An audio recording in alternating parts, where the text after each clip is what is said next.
কেন? ওই দেখো একটা রাক্ষস এসেছে। আমি ওকে দেখে ভয় পেয়ে গেছি।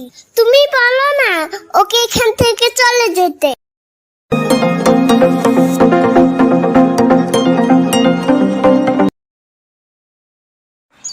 সে প্রায় অনেক দিন আগের কথা। দক্ষিণের সাগর পাড়ের পাশেই ছিল এক মস্ত বড় জঙ্গল। জঙ্গলের ভিতরে একটা বিশাল বড় গাছ ছিল, আর সেই গাছের মংডালে বাস করত এক জোড়া দুঃখী পাখি। সেখানে সুরেশ নামে এক দরিদ্র মজুর তার স্ত্রী ও সন্তান নিয়ে বাস করত। তার স্ত্রীর নাম ছিল স্বর্ণা এবং তার ছেলের নাম ছিল কর্ণ। একমাত্র পুত্র হওয়ায় সে তার ছেলেকে খুব স্নেহের সাথে বড় করেছিল। একদিন কর্ণ তার বন্ধুদের সাথে মাঠে খেলা করছিল। তখন তার বাবা এসে বলল, এই, একদম এখানে খেলবে না। এখানে যদি খেলো তাহলে আমি তোমাদের পা ভেঙে দেব। কি হলো, দাঁড়িয়ে আছো? তাড়াতাড়ি চলে যাও। কি গো বাবা, আমরা বন্ধুরা সবাই একসাথে খেলছি, তুমি আমাদের খেলতে দিচ্ছ না।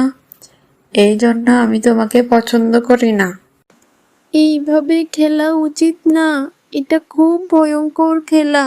আমি তোমার পছন্দের ডিম তরকারি বানিয়েছি, এইসব না খেলে আমার সঙ্গে চলো, খাবে? না মা, আমি খাবো না, আমার এখন কোনো খিদে পায়নি। এইসব কি মা?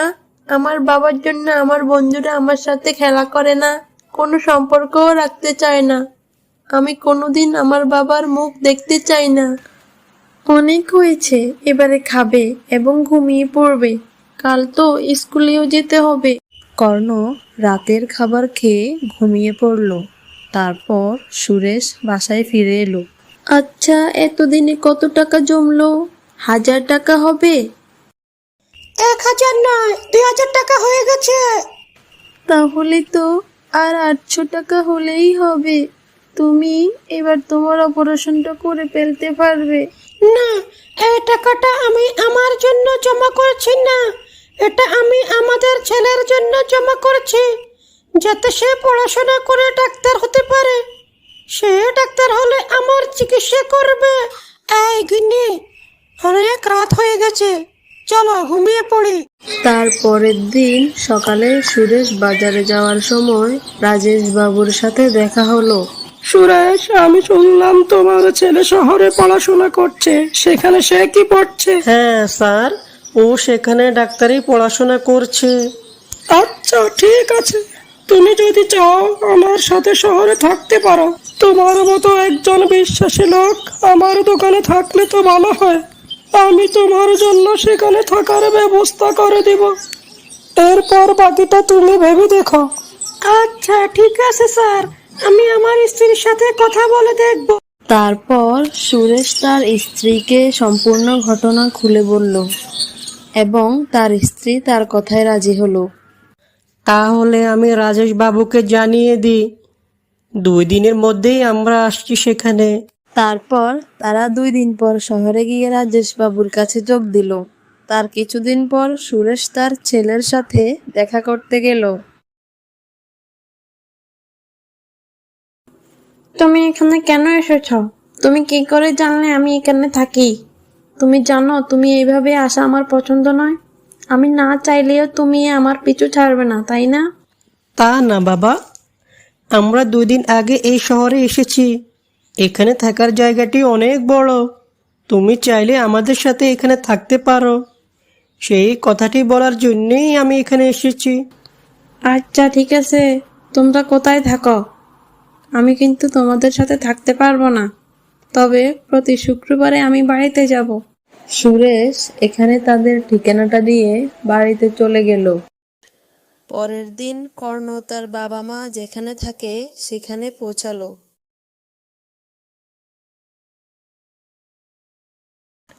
তোমাকে 1000 বার বললেও তুমি আমার কোনো কথাই শুনো না। দেখো, তোমার জন্য আমি আমার বন্ধুদের কাছে মান সম্মান হারাতে বসেছি। তারা আমাকে নিয়ে মজা করছে আর বলছে তোর বাবা অন্ধ, আর কোনোদিন তুমি আমার কাছে আসবে না। এইসব কি হচ্ছে কর্ণ? আমরা তোমাকে ডেকেছি এখানে থাকার জন্য। হ্যাঁ, আমি এসেছি তোমাদের সাথে দেখা করতে। এবার আমি চলে যাব। বলে দিচ্ছি, আর কোনোদিন তুমি বাবাকে পাঠাবে না যেন। তোমার এই দুর্ব্যবহারে আমরা কতটা কষ্ট পাচ্ছি সেটা না দেখে তুমি বলছো তুমি আমাদের সঙ্গে কোনোভাবেই থাকতে চাও না। তুমি তোমার বাবার সাথে আগেও খারাপ ব্যবহার করেছো। উনি প্রতিদিন তোমার কথা ভাবেন, তাই আমি তোমার বাবাকে তোমার কাছে পাঠিয়েছিলাম। আমি এখানে এসে থাকতে পারবো না মা। এটা আমার কলেজ থেকে অনেক দূরে, বুঝলে? রোজ রোজ দূরে যাওয়া আসা আমার কষ্টের। আর মাত্র একটা বছর বাকি, আমার পড়াশোনা শেষ হয়ে যাবে। তোমরা চাইলে আমি প্রতি রবিবার যাওয়া আসা করতে পারি। কর্ণ তার বাবা মায়ের সাথে থাকতে চায়নি বলে সে এখান থেকে চলে যায়, এবং 1 বছর পর তার পড়ালেখা শেষ হয়ে গেলে সে একটা ভালো চাকরিও পেয়ে যায় এবং সেখানে চলে যায়। 5 বছর হয়ে গেল ছেলেটি চাকরি করছে, কিন্তু আজ পর্যন্ত একটি চিঠিও লিখলো না। তাছাড়া চাকরি পাওয়ার পর এখানে একবারও আসেনি। এরা কেমন আছে, কোথায় আছে, কতদিন হয়ে গেল, কিছুই জানি না।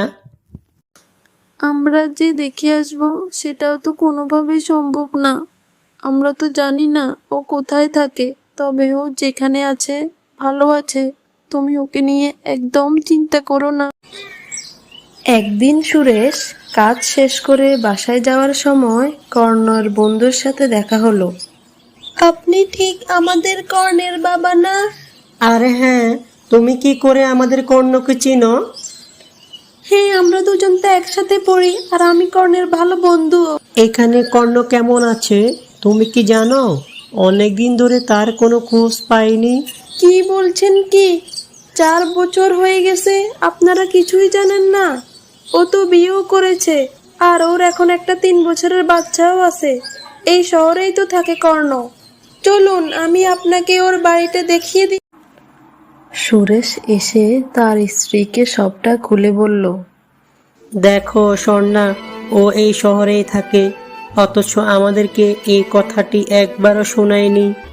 আমরা সব সময় এই চিন্তাই করি যে সে কেমন আছে, কি করছে, কি খাচ্ছে। আমরা কি করে জানবো যে সে কোথায় আছে? সে তো আমাদের কাছে আসতেই চায় না। তুমি যাও, আমাদের বৌমাকে নিয়ে এসো। আর আমাদের নাতিও তো হয়েছে, ঠিক মনে হয় কর্ণের মতোই হয়েছে। ও আমাকে দেখলেই রেগে যায়, কিভাবে মুখ দেখাবো? এখন যদি আবার যাই, আমাকে বলবে আমি কেন এখানে এসেছি। ও যদি আমাকেই কিছু বলে, আমি কিছু বলতে পারবো না। এবার না হয় তুমিই যাও। আরে ওই সময় তো আমাদের ছেলে ছোট ছিল, কিছু বুঝতো না। এখন তো ও অনেক বড় হয়েছে, আর সব থেকে বড় কথা হলো বিয়েও করেছে। নিশ্চয় ও বদলে গেছে। তুমি আমার কথা একবার শুনো, যাও, আর না করো না। আচ্ছা, আমি কিন্তু তোমার কথা শুনে যাচ্ছি, কিন্তু আমি যদি আবার অপমানিত হই তাহলে আর যাব না। সুরেশ আর দেরি না করে তাড়াহুড়ো করে কর্ণের বাড়িতে চলে যায়। কর্ণের ছোট্ট মেয়ে সুরেশকে দেখে খুব ভয় পেয়ে যায়, আর তারপর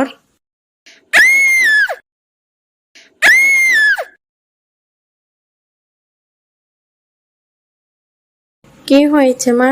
আমার সোনা এত জোরে চেঁচালে কেন? ওই দেখো একটা রাক্ষস এসেছে। আমি ওকে দেখে ভয় পেয়ে গেছি। তুমি বলো না ওকে এখান থেকে চলে যেতে। আচ্ছা মা, তুমি এখান থেকে চলে যাও। আমি রাক্ষসটাকে তাড়িয়ে এক্ষুনি আসছি। কেমন আছো বাবা? তোমার মা আমাকে পাঠিয়েছে তোমাকে দেখার জন্য। কি অদ্ভুত ব্যাপার, তাই না? ঠিক কোনো না কোনোভাবেই তুমি জেনে যাও আমি কোথায় থাকি। দেখো না, তোমার এই বিকৃত চোখের জন্য আমার মেয়ে তোমাকে দেখে ভয় পেয়ে গেছে। যাও, এখান থেকে চলে যাও। তোমার এই মুখ আমি যেন আর না দেখি। কর্ণের এই কথাগুলো শুনে সুরেশ আর দাঁড়িয়ে না থেকে চলে যায়। এরপর বেশ কিছুদিন কেটে যায়। হঠাৎ একদিন কর্ণ তার বন্ধুর সাথে দেখা করতে যায় তার বাসায়।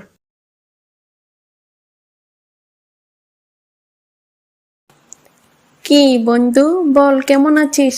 তোর সাথে অনেক দিন পরে দেখা। আমাকে ভালোর কথা বলার আগে তুই বল তো, তোর বাবা মায়ের সাথে এখন কথা হয়? তোর বাবা তোকে কত কষ্ট করে পড়ালেখা শিখিয়েছে, তুই তোর বাবাকে কাছে পেয়েও অবহেলা করিস। নিজে চোখের চিকিৎসা না করে তোকে বড় করেছে। তুই যা, তোর বাবা মায়ের সাথে দেখা করে আয়, না হয় তুই আমার কাছে কখনোই আসিস না। এরপর কর্ণ চলে গেল তার বাবা মায়ের সাথে দেখা করতে। মা, তুমি কেমন আছো? বাবা কেমন আছে? আমি তোমাদের নিয়ে যেতে এসেছি। আমি আমার ভুল বুঝতে পেরেছি মা, আমাকে ক্ষমা করে দাও। তোর বাবা তোর কাছ থেকে আসার 1 সপ্তাহ পর মারা গেছে। তোমার ব্যবহারে উনি সব সময় কষ্ট পেত। তুমি শুনবে তোমার বাবা কিভাবে তার চোখটি হারিয়েছে? তাহলে বাবার চোখটি জন্ম থেকেই এরকম না? আমি তো ভেবেছি বাবার চোখটি জন্ম থেকেই এরকম। না, তুমি যখন ছোট ছিলে একদিন খেলতে গিয়ে একটি কলম ছুঁড়ে এসে তোমার চোখে পড়ে। ডাক্তার বলল তুমি আর দেখতে পাবে না। এরপর তোমার বাবা তার একটি চোখ তোমাকে দিয়ে তোমার চিকিৎসা করান।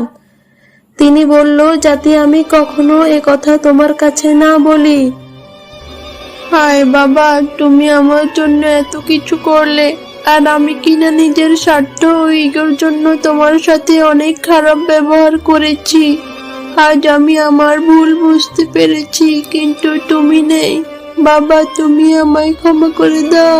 এই বলে কর্ণের চোখ দিয়ে ঝরঝরে পানি পড়তে লাগলো। তারপর কর্ণ তার মাকে তার সঙ্গে করে বাসায় নিয়ে যায় এবং খুব যত্ন সহকারে রাখে।